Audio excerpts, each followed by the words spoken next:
Proklamasi. Kami, bangsa Indonesia, dengan ini menyatakan kemerdekaan Indonesia. Hal-hal yang mengenai pemindahan kekuasaan dan lain-lain diselenggarakan dengan cara saksama dan dalam tempo yang sesingkat-singkatnya. Jakarta, 17 Agustus 1945, atas nama bangsa Indonesia, Soekarno Hatta. Bismillahirrahmanirrahim. Assalamualaikum warahmatullahi wabarakatuh. Pada pembahasan kali ini, saya akan membahas tentang Ramadan, bulan kemerdekaan Indonesia, puncak keberhasilan ulama dan santri tumpas penjajahan. Sahabat Lentera Sejarah Peradaban, bulan Ramadan tahun 1364 Hijriah bertepatan dengan bulan Agustus tahun 1945 menjadi puncak perjuangan bangsa Indonesia. Puncak perjuangan para ulama dan santri dalam merebut kemerdekaan Indonesia dari tangan penjajah. Kemerdekaan Indonesia berdasarkan tahun Hijriah diproklamirkan tepat 80 tahun lalu. Proklamasi kemerdekaan dikumandangkan sebelum sholat Jumat pada 9 Ramadan 1364 Hijriah bertepatan dengan 17 Agustus 1945 Masehi. Peristiwa itu memiliki makna khusus bagi umat Islam Indonesia. Bahkan mereka memiliki ikatan emosional yang sangat mendalam dengan hal itu. Hari itu menjadi klimaks dari segala perjuangan umat Islam Indonesia melawan kolonialisme penjajahan asing di negeri Indonesia. Perjuangan bangsa Indonesia untuk menjadi manusia merdeka bukanlah perjuangan yang singkat dan sebentar. Perlawanan terhadap para penjajah bahkan telah dilakukan sejak kerajaan-kerajaan Islam dan kesultanan-kesultanan masih tegak berdiri di Kepulauan Melayu dan negeri-negeri Asia Tenggara, terutama Indonesia. Sejumlah peristiwa penting menjelang kemerdekaan terjadi pada bulan Ramadan. Peristiwa-peristiwa bersejarah ini menjadi hadiah Ramadan terindah bagi umat Islam Indonesia. Berikut sekilas peristiwa penting pada bulan Ramadan tahun 1364 Hijriah. H-1 Ramadan 1364 Hijriah. Peristiwa penting menjelang masuknya bulan Ramadan tahun 1364 Hijriah ialah pembentukan Panitia Persiapan Kemerdekaan Indonesia. PPKI resmi dibentuk pada Rabu malam tanggal 29 Sya'ban 1364 Hijriah bertepatan dengan 7 Agustus 1945. 1 Ramadan 1364 Hijriah. Pada tanggal 1 Ramadan 1364 Hijriah atau tanggal 9 Agustus 1945, Soekarno, Hatta, dan Rajiman bertolak menuju Dalat, Vietnam melalui Singapura. Penerbangan ke Vietnam ini merupakan penerbangan rahasia dan demi keamanan mereka memilih bermalam dulu di Singapura. 2 Ramadan 1364 Hijriah. Esoknya tanggal 2 Ramadan 1364 Hijriah yang bertepatan dengan tanggal 10 Agustus 1945, Bung Karno dan kawan-kawan melanjutkan perjalanan dan tiba di Vietnam. Pesawat yang ditumpangi oleh ketiga tokoh sempat mengalami guncangan sebelum akhirnya bisa mendarat di Saigon, Vietnam jam 7 malam. Malam itu juga mereka menginap di istana Saigon dengan pengawalan ketat. 3 Ramadan 1364 Hijriah.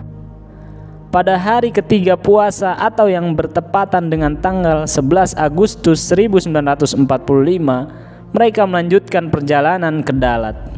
4 Ramadan 1364 Hijriah. Misi menemui Marsekal Terauchi baru terlaksana pada hari keempat Ramadan yang jatuh pada Ahad 12 Agustus 1945. Pada pertemuan tersebut, Jepang kembali menjanjikan akan memberikan kemerdekaan kepada Indonesia. Pada pertemuan itu, Jepang menyarankan agar Indonesia merdeka pada tanggal 24 Agustus 1945.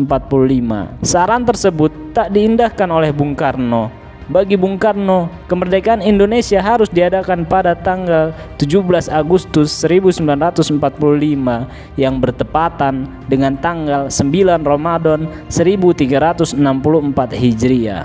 Apalagi sebelumnya Bung Karno telah melakukan musyawarah dengan para ulama seperti Kiai Haji Abdul Mukti dari Muhammadiyah dan juga Kiai Haji Hasyim Asy'ari dari Nahdlatul Ulama. Kisah ini dituturkan oleh Ahmad Mansur Suryanegara dalam bukunya Api Sejarah Jilid 2. Dalam keyakinan umat Islam, peristiwa sejarah proklamasi yang terjadi pada 9 Ramadan 1364 Hijriah di hari Jumat Legi merupakan anugerah yang tiada hingga dari Allah yang Maha Kuasa, yang menjadikan berakhirnya penjajahan Barat dan Timur atas bangsa dan negara Indonesia. Demikian penjelasan Ahmad Mansur Suryanegara. Ahmad Mansur Suryanegara memaknai proklamasi kemerdekaan merupakan puncak rasa syukur bangsa Indonesia. Kaum santri dan ulama berhasil membebaskan Indonesia dari penjajahan kerajaan Katolik Portugis, kerajaan Protestan Belanda, dan kekaisaran Shinto Jepang. Syukuran kemerdekaan sebagai puncak keberhasilan perjuangan ulama dan santri membebaskan bangsa, negara, dan agama dari penjajahan Barat dan Timur. Demikian penjelasan Ahmad Mansur Suryanegara. Begitu mendalamnya makna proklamasi kemerdekaan Indonesia ini. Akan tetapi sayangnya masih banyak umat Islam yang melupakan peristiwa bersejarah negeri di bulan Ramadan dan kurang mensyukurinya sebagai buah perjuangan ulama dan santri. Sementara itu, menurut Wakil Ketua MPR Hidayat Nur Wahid, kemerdekaan yang diusung dan diperjuangkan tokoh-tokoh umat Islam baik dulu ketika dalam masa perjuangan masing-masing kerajaan Islam melawan penjajahan Belanda. Ia pun memberikan 2 contoh kesultanan Islam yang gigih memperjuangkan kemerdekaan, yakni Kesultanan Mataram di Jawa dan Kesultanan Bugis di Sulawesi. Kemerdekaan sebagai rahmat. Menurutnya, betapa kemerdekaan Republik Indonesia yang jatuh pada bulan Ramadan memiliki makna khusus. Mengenang itu semua wajar jika kemudian dalam alinea ketiga konstitusi kita menggunakan kata atas berkat rahmat Allah yang Maha Kuasa. Dengan demikian, maka dengan sikap yang muncul, maka ungkapan-ungkapan ini semakin mempunyai makna. Detik-detik prakemerdekaan dan hari kemerdekaan menjadi kenangan historis yang tak terlupakan. Sebab peristiwa tersebut terjadi pada hari dan bulan yang sangat mulia bagi umat Islam. Bahwa kemerdekaan Indonesia juga semakin menunjukkan adanya berkat dari karunia Allah Subhanahu wa taala. Menurut proklamasi kemerdekaan yang jatuh pada hari Jumat 9 Ramadan juga mempunyai arti penting. Jumat adalah penghulu dari semua hari atau Sayyidul Ayyam. Sementara bulan Ramadan adalah penghulu dari semua bulan atau Sayyidus Syuhur. Itulah kemudian hari di mana umat Islam mensikapi karunia Allah dan berkah dan rahmat daripada Allah itu untuk kemudian mendeklarasikan kemerdekaan bangsa Indonesia.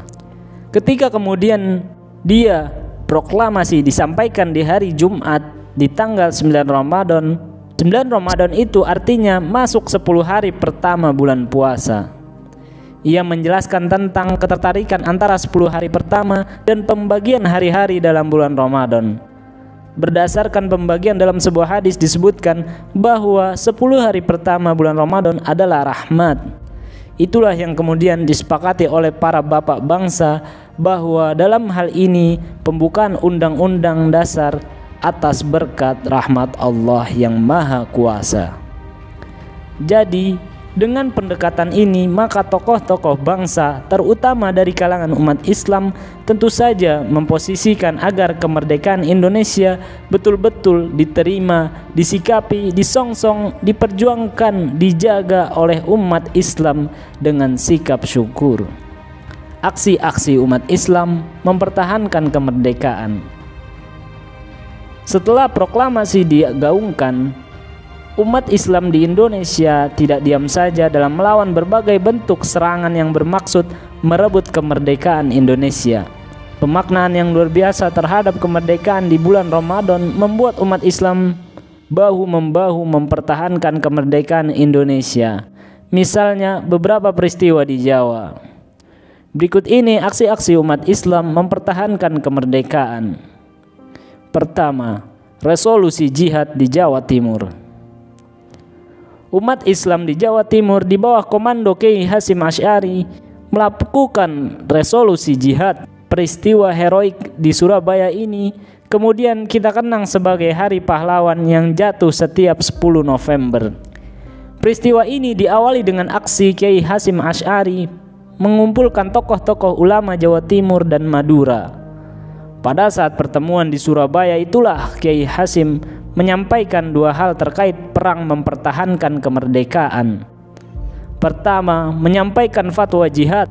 Fatwa jihad itu ditujukan ke dalam internal umat Islam, khususnya kalangan umat Islam di Jawa Timur dari kalangan NU. Kemudian disepakati membuat resolusi jihad. Resolusi jihad ditujukan untuk pemerintah Indonesia agar pemerintah Indonesia melakukan hal yang setara dengan yang dilakukan umat Islam. Kongres Umat Islam di Yogyakarta. Gerakan lainnya datang dari Yogyakarta. Ketika itu, umat Islam Indonesia tengah berkumpul di Yogyakarta dalam rangka melakukan Kongres Umat Islam yang pertama. Kongres yang berlangsung pada 7 dan 8 November 1945 tersebut, berbagai umat Islam dari Ormas NU, Muhammadiyah, Persis memberikan dukungan pada resolusi dan fatwa jihad yang digelorakan oleh Kiai Hasyim Asy'ari. Amanat Jihad Yogyakarta. Umat Islam dari kalangan Muhammadiyah pun meneriakkan hal yang serupa. Pada 22 Mei 1946, Muhammadiyah di bawah pimpinan Ki Bagus Hadikusumo mengeluarkan fatwa jihad dengan nama Amanat Jihad. Amanat jihad ini mendorong umat Islam agar senantiasa berada di garda terdepan mempertahankan kemerdekaan Indonesia. Dari NU maupun dari Ormas Islam, Partai Islam maupun dari Muhammadiyah, mereka satu kata, yaitu mendukung jihad melawan penjajahan Belanda, mempertahankan kemerdekaan Indonesia. Demikian sahabat Lentera Sejarah Peradaban, sekelumit tentang ihwal proklamasi kemerdekaan. Penegasan untuk tidak tunduk pada penjajahan. Puncak keberhasilan perjuangan para ulama dan kaum santri membebaskan bangsa, negara, dan agama dari penjajahan Barat dan Timur. Peristiwa sejarah proklamasi yang terjadi pada 9 Ramadan 1364 Hijriah di hari Jumat Legi merupakan anugerah yang tiada hingga dari Allah yang Maha Kuasa.